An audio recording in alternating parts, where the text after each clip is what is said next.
Glass up. Yes. Welcome, everybody. I'm so glad you're all here live, and for those who are joining us via the miracle of the internet, this class we have never offered before. I can assure you that. And it came about in kind of a very organic way. And to tell the story in its entirety would take too long, but I can tell you about 20 years ago, we were actually doing a screening for our office at an event, and I kept hearing these really cool, fun kids songs, something with pirate themes and so forth. I was actually having to talk to people over this noise. And finally, when I had a break, I said, I need to go see what all this commotion is all about. And I go around the corner of our aisle, and there are our friends tonight who are speaking, Mike and Michelle Menard. Mike does great kids music, and Michelle kind of keeps him on a short leash, which is great. And they were doing great stuff, and just getting kids around there. And so we got to know them that day, and it's turned into a beautiful friendship over the years. They both have different times have taught at Union College. In fact, Michelle's still there, which is great. And they just have done a variety of neat things. And so one thing they did was, well, I found out a lot of neat things about this. We share a lot of common interests, great music. And Mike and I share the joy of dad jokes, which I saved one for him tonight because Mike does pirate music. And so I think only my team has heard this one. I've been saving it for tonight.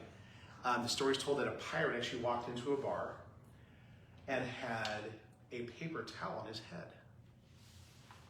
A hat made from a paper towel. That's what it was. And the bartender said, hey, what's up with that? And he said, I've got a bounty on my head. There it is. Okay. So there you go. That's it. But so when I heard what they had done in this class, it just made a lot of sense to me. And as we try to improve our service to our patients, and as I try to help them become beacons of light wherever they're called to serve and work and so forth, I thought this was an extremely timely thing. As I found out, the Chummy Effect does not have to do with how to attract more sharks. I was actually surprised. Okay, but it does actually have to do with how to make you and your organization the kind of place that people want to go, and what makes for that magic to happen. And so, without taking any more of their time, let's give it a nice warm welcome to Mike and Michelle Menard. Right. Yes. So we're going to stand really close together so you can hear us with the microphone. And so I'm Mike. This is Michelle. Hi. And here we go. Now are we in the picture? Yes. Okay. Awesome. So, well, we're excited to share. Thank you for letting us share this. This is a project that Michelle and I have been working on for almost 30 years. Yeah. So Michelle and I have both been teachers for a long time. We've been in pastoral ministry for a long time. But before that, we were in public relations. And we actually had our own private company that we even had called Grunt Communication, and where we would do a lot of focus groups and a lot of surveys. And one day we thought, why don't we do our own research project, not somebody else's research project? What would we want to research? And the thing we were interested in is, what is it that makes people return customers? What makes, for example, we notice that a lot of times most people have favorite restaurants. And that restaurant doesn't necessarily have the best food.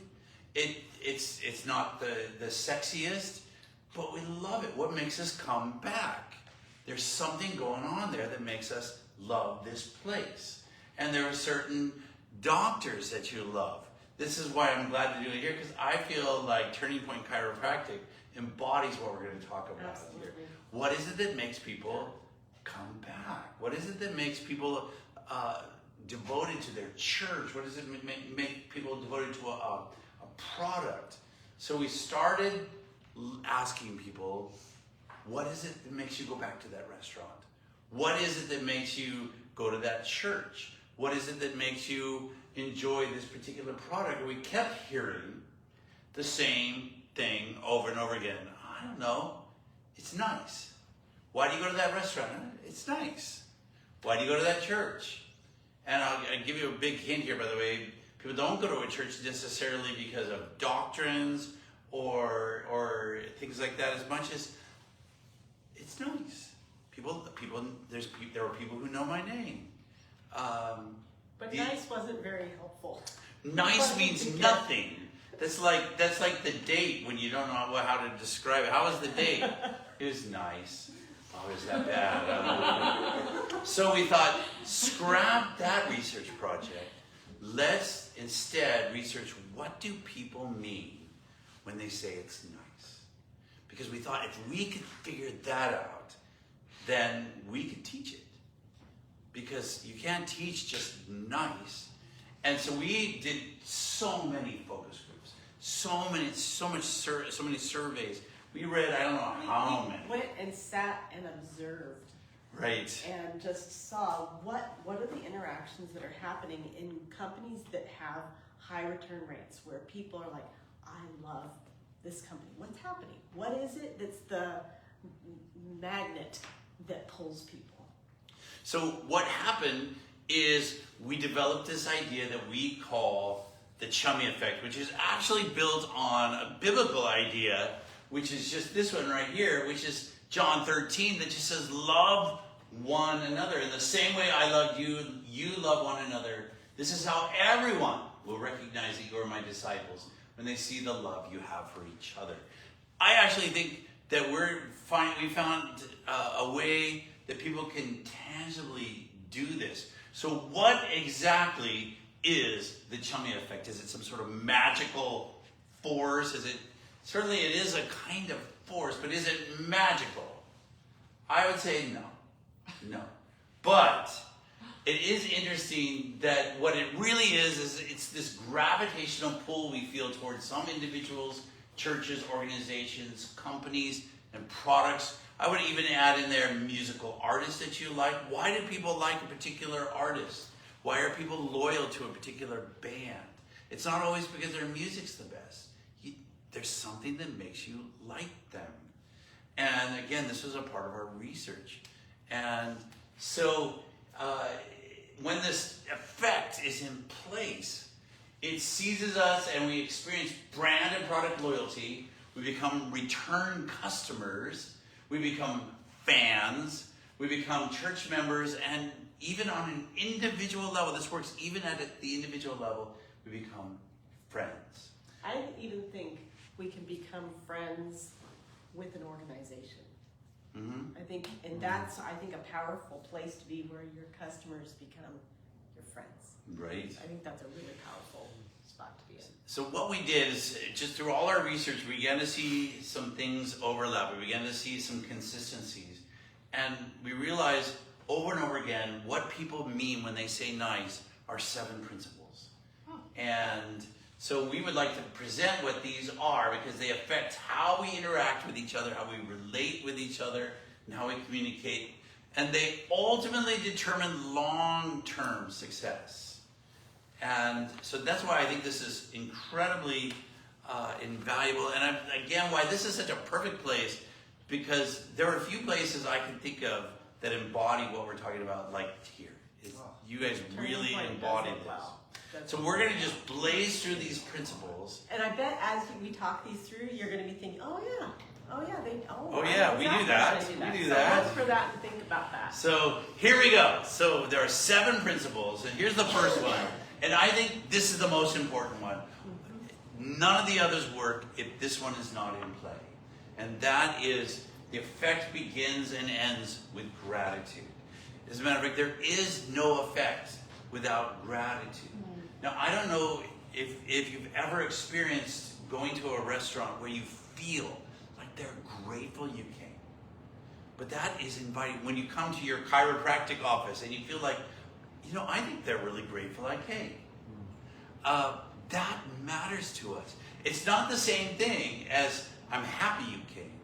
I'm grateful you came. I don't know if you've even gone to a concert, and you felt like the artist was genuinely grateful. Thank you for being here. I've been to concerts where I didn't feel that way, and I was a fan, and I walked away no longer a fan. There's something about gratitude that changes everything in how we do this. And gratitude has this ability to make sense of our past, and it also helps us to bring peace for today and create a vision for tomorrow. And I'll give you my example. I'm an alcoholic, and I'm 11 years sober now.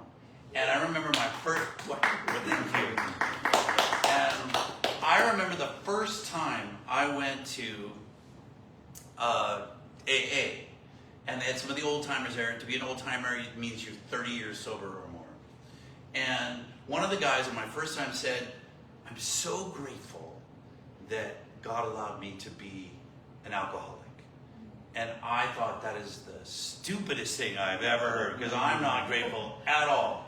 But it totally makes sense to me now, because that gratitude allows them to, yes, that is definitely a dark period in a person's life, but now it helps me to make peace with that.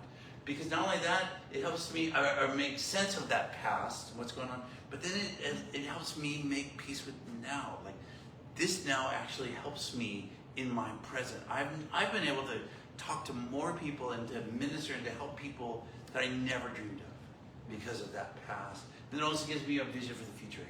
Here's where I'm going because of what I've been through. Gratitude does that.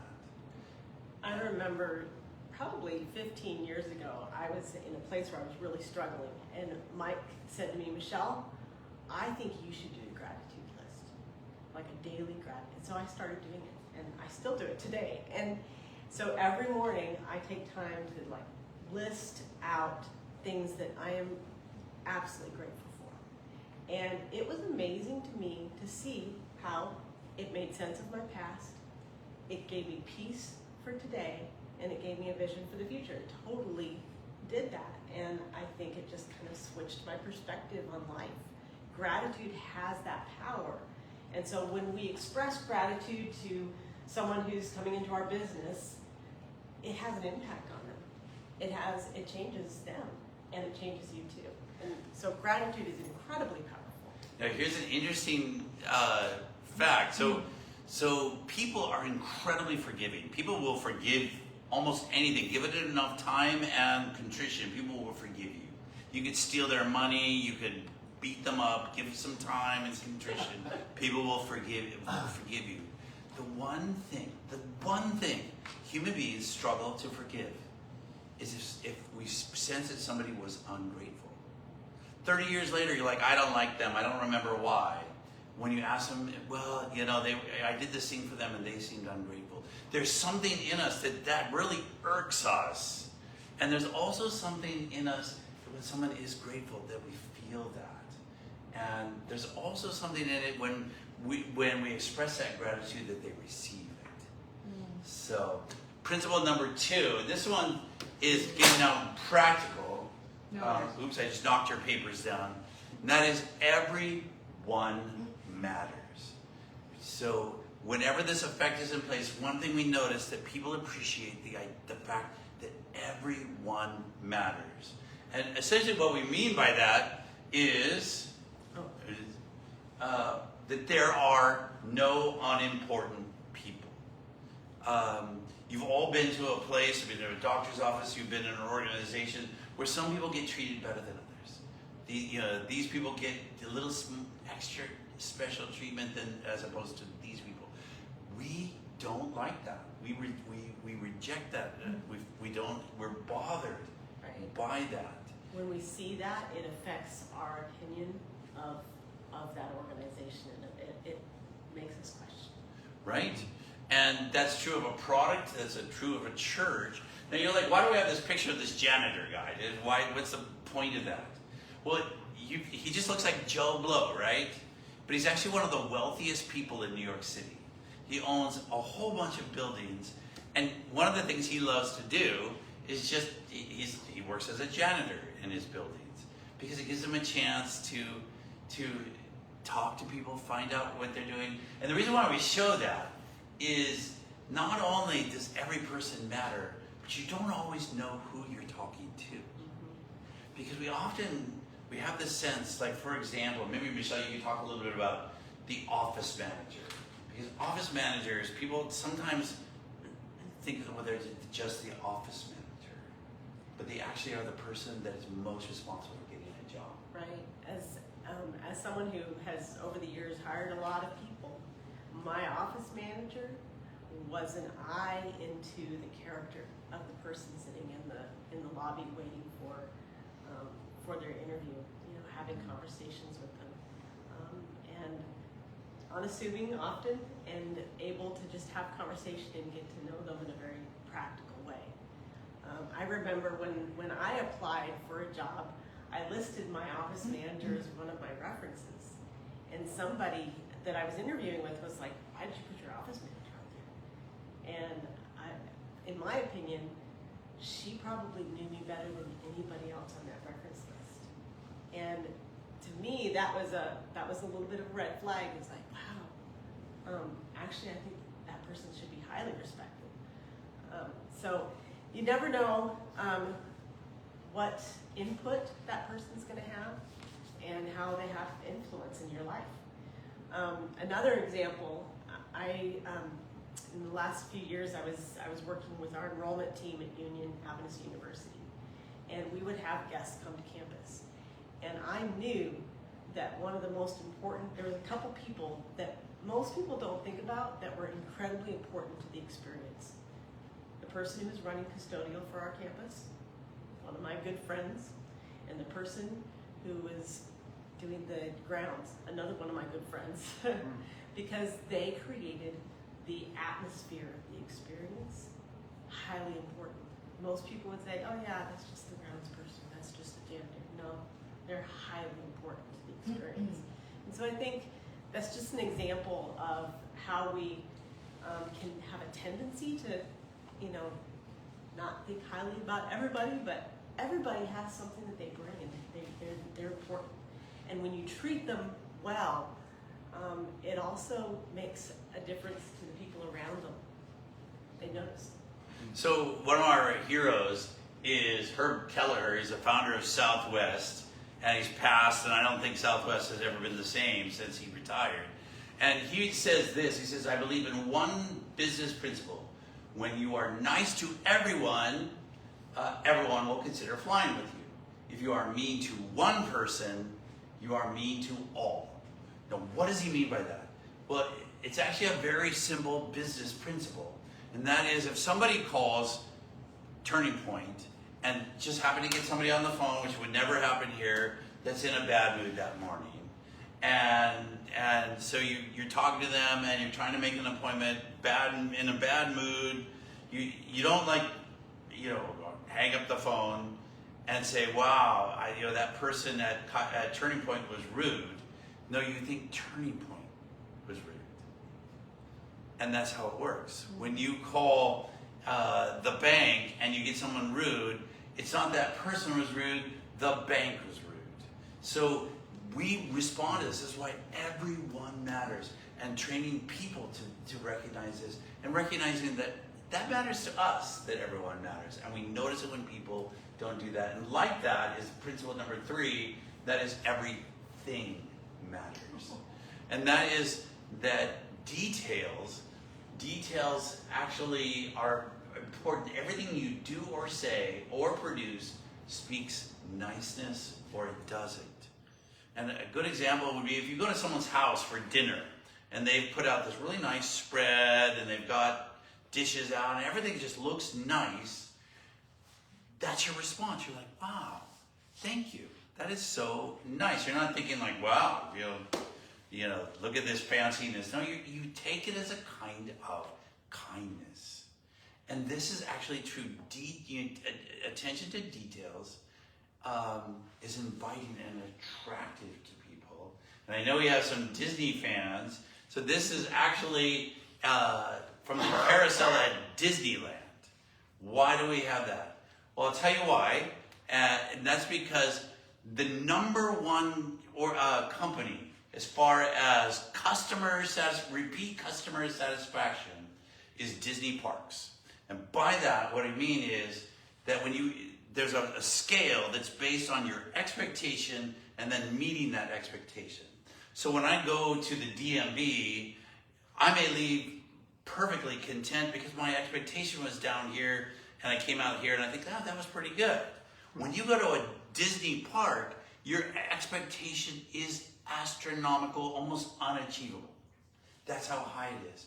And yet they have a 75% return rate. Now that doesn't, you're like 75, that's not good. Are you kidding? That's so high that there's not even, the second place person has been lapped 3 or 4 times. When you have that kind of expectation, then, and then to meet that, that often is unheard of. And part of that, if you've been to a Disney park as opposed to other places, the thing you'll notice is the attention to detail. And it's and we take it as a kind of niceness. And the reason why we put this is nobody goes to Disneyland or Disney World to ride on a carousel. Because I can do that at the mall. So why do we show that? That's because, did you know they repaint this every single night?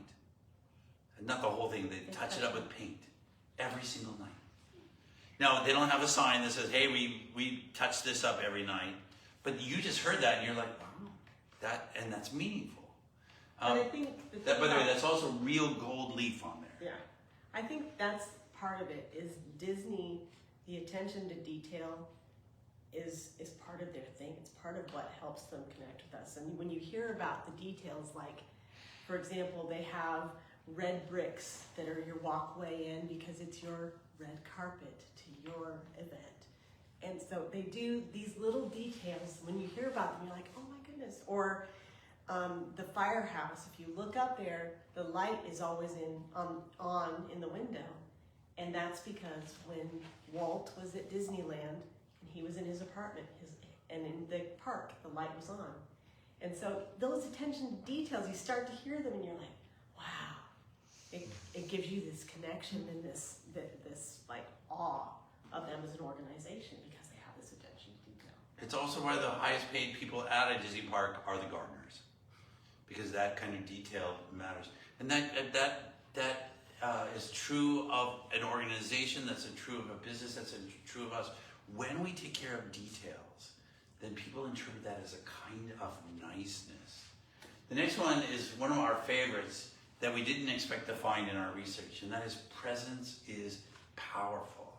Essentially what we mean by this is that self-disclosure, a little self-disclosure makes us equals, but reciprocated self-disclosure makes us friends. So in other words, there's something about being just a little vulnerable and revealing something about ourselves that is attractive. And I'll give you one of my favorite examples. I hate going to the little cocktail party meet and greets at conferences. I don't know anybody, I'm nervous, I hate those. So I'll go there. Introverts. And so I'll go, and if I walk up to somebody and I say, hi, I'm Mike. I'm glad to meet you. I was really nervous about coming today. So I'm glad to meet you. Okay, I haven't bled all over them. I haven't told them my life story. I just revealed something about myself. I'm nervous, and I'm glad to meet you. And then what happens? That person feels the openness then to reveal something. Me too. I've never, liked these. I don't know anybody here, but it's good to meet you too. Something then happens. For the rest of that conference, you go to one of the meals, you go to one of the meetings, and next thing you know, hey, there's that guy. I want to go sit by him because we're now friends. So one of the ways that I have loved seeing this play out, when Mike was a pastor, he was very intentional during the time between our Bible study time and church service. He would walk around and talk to all the different people that were sitting in the church sanctuary or out in the lobby. Very intentional about having this exchange and this connection, this personal connection, and being present. And I think it was a powerful part of building a community when they knew that their pastor, the person that was leading in their church, wanted to meet them on an individual level. And that's the power of presence. And I see this with Dr. Lynn. When we're here, he's spending time connecting with us on talking to us about life. He knows who we are, and he'll send like a text, like, oh, here's a link that you might like. Or, he has information that connects with something that's part of your life. And that's another example of that power of presence. The people, when they know who you are and they have that powerful connection. So the thing I would say that Lynn and Brenda both do super well is that when you are talking to them, they're focused on you. Mm-hmm. And that's meaningful to people, it's attractive.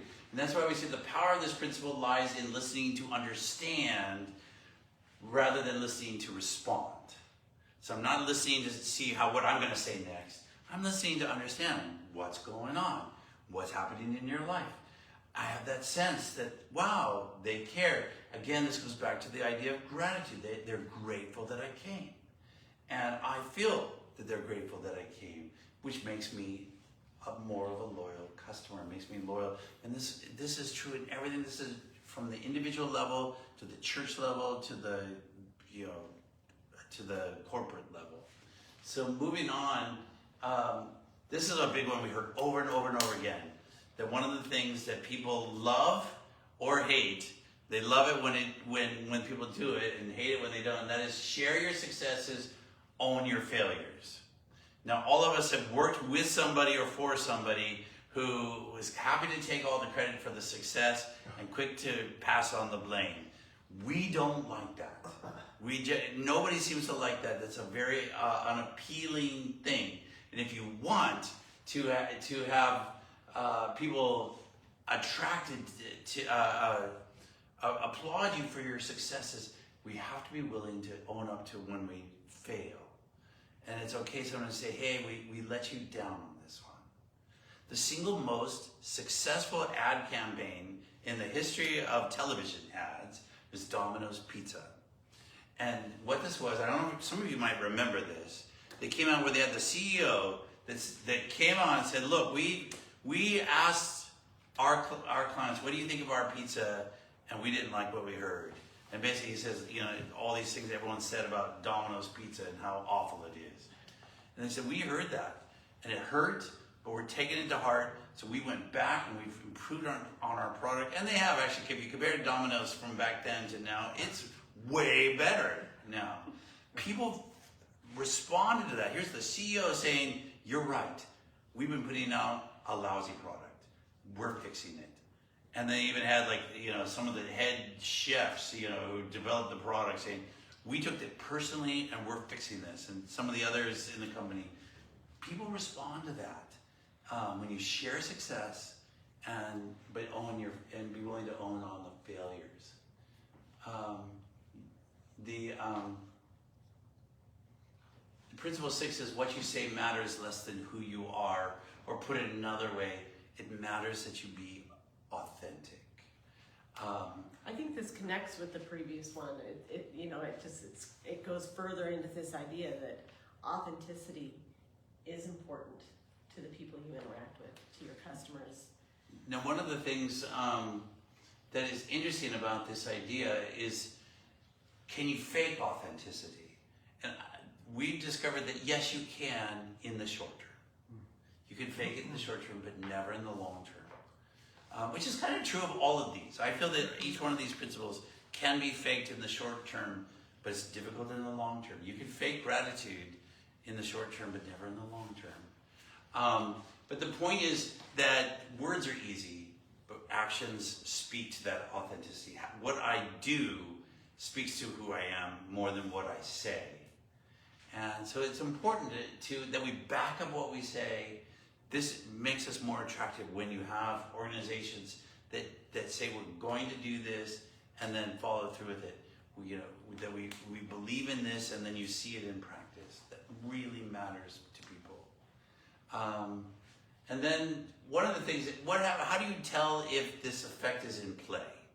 I feel like I'd love to have this sense, are people responding? Well, there is one quick way. And that is that people will begin to impose motives on you based on the effect more than on reality. That is, if they're feeling positively about about what's going on, if they're feeling the Chummy Effect, they will immediately impose positive motives on you, even when you mess up.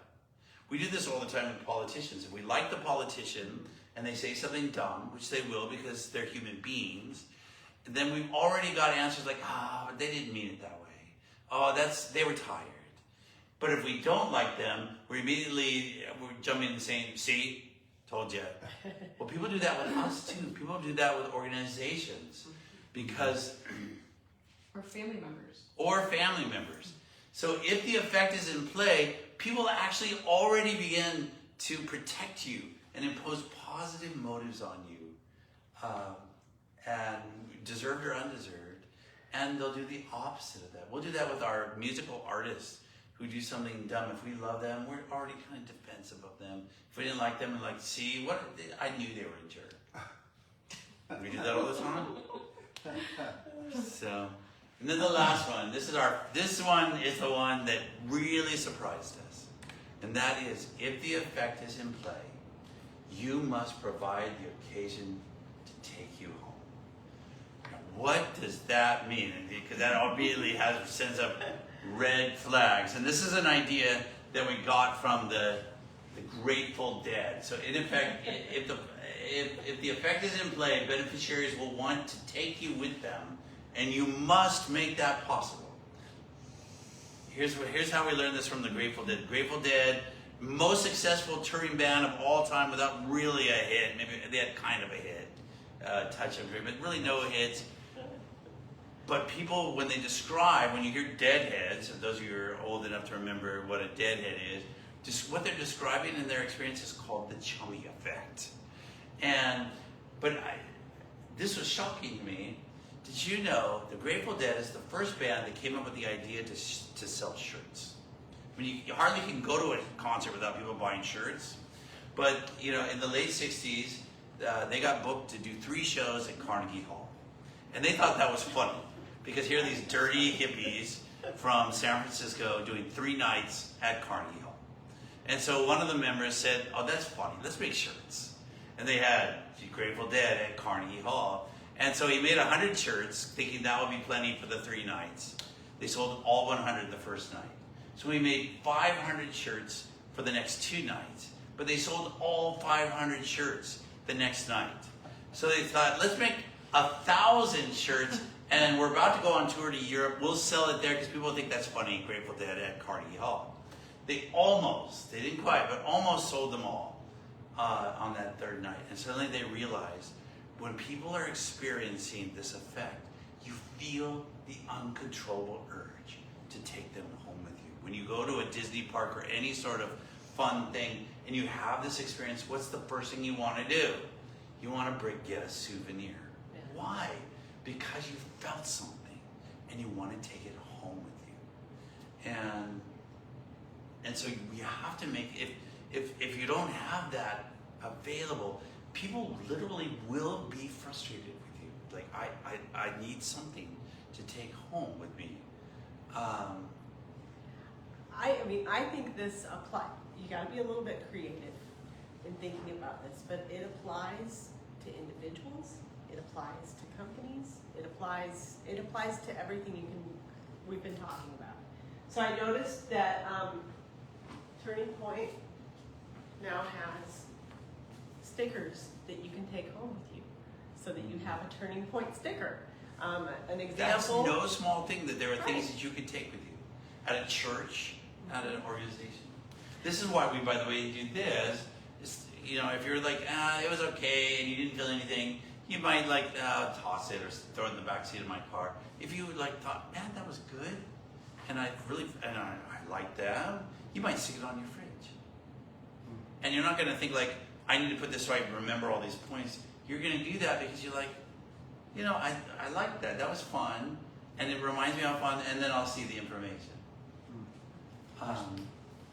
I think this applies to, if you even have people over to your house for a meal, how often do you send home leftovers? You're like, oh, take some more of the lasagna home with you for tomorrow for lunch.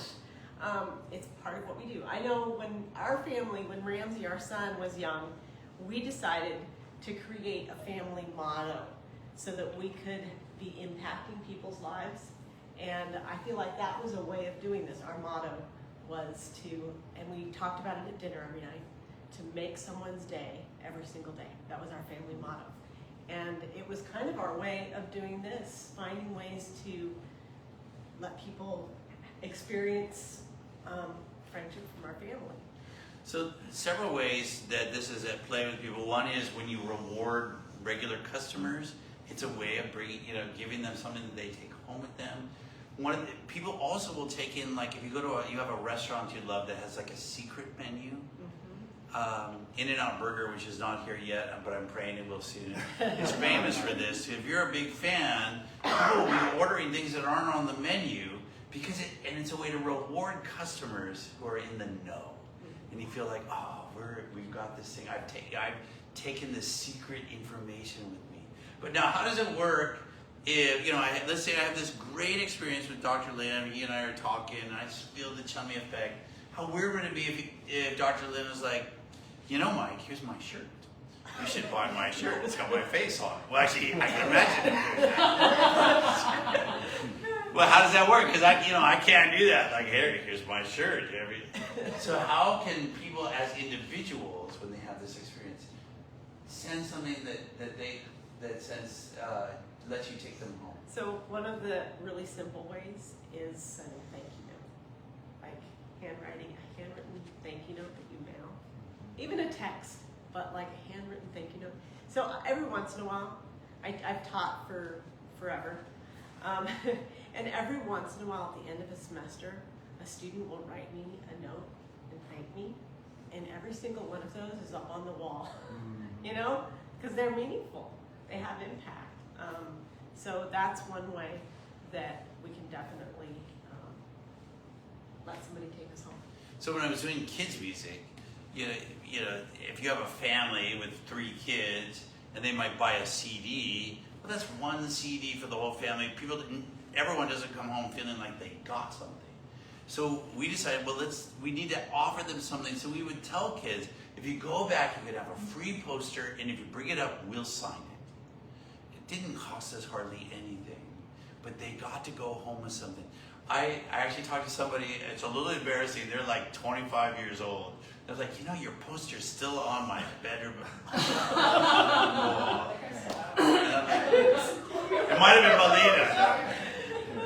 No, it's something small, it didn't cost us anything. They were able to take it home. So anyway, all of these will come back to gratitude. If you notice how gratitude is how we treat everyone the same, because we're grateful for that person. We're grateful to be interacting with that person. We're grateful that they're interacting with us, that they're a part of our company, that they're a part of our church, that we're grateful enough to take care of the details, and I'm grateful enough and that's why I'm focusing my attention. Each one of these, gratitude is embedded into it. So if I were to recommend to any organization, how do I start? Begin with just a culture of gratitude. There's a Hindu proverb that says, if you can think of 1,000 things you're grateful for every day, then you will achieve nirvana. Now, I don't know what nirvana is, but I like their music. And, but the point is similar to all religions, and that is that gratitude is central. So, anyway, and that is the Chummy Effect. Does anyone have any questions or even things where you've seen this at play?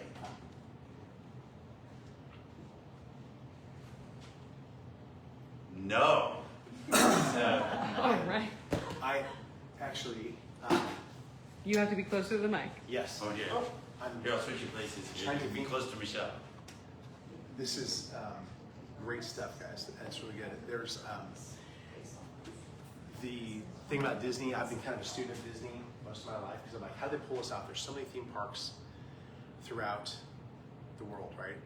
And so we would go there, we would observe stuff, and then we finally rented Be Our Guest, the book which actually tells here's how we pull this off. Yeah, great. And there's so many. It's like here's the playbook, here's the script book, and so one thing in their culture is that about keeping things nice. That from the CEO down to the person who was just hired, if you're walking around and you see trash, nobody's beneath sitting and picking that up. Or the only give an example of is that during the making of the movie Roger Rabbit, that there was one scene where they were doing the animation. It's a combination of live action with the animation, if you've ever seen it. And there was one time that somebody noticed that the shading, the shadow that would have been created from a swinging lamp did not project the way you would see that. And they said, well, that's going to take some cost to do that. And they said, no, but for Disney, we always do that right. So somebody took the extra, whatever time it was in budget, to make sure that when that fake lamp swung, that the shadow that the cast was exactly what it would have if it was real life kind of thing too. That really is amazing stuff, and it's things that you would some of it actually is below the surface of your consciousness, but you feel it for sure. And you know, one thing I think we've done consciously very well sometimes at our office, and I'm always amazed that people will thank you for a thank you note, like a handwritten thank you note. It's amazing. Right. They say thank you so much. They're like, I was just expressing actually, hey, great job on this, whatever thing, but yeah, I'll take it. You know, that's awesome. So I want to encourage you guys to do what they say there. This is great. For those who are not here tonight, we actually have this card for you to pick up. We'll have some here. And then I would just encourage you to, first of all, think about how you could actually take this into your own life and apply it where you are planted, bloom there, right? And then also look for opportunities for Mike and Michelle to share this with maybe an organization that you're part of, because I think everybody would do better to do more of these things more consistently. So Let's give them a hand. nice meeting you guys. Yes.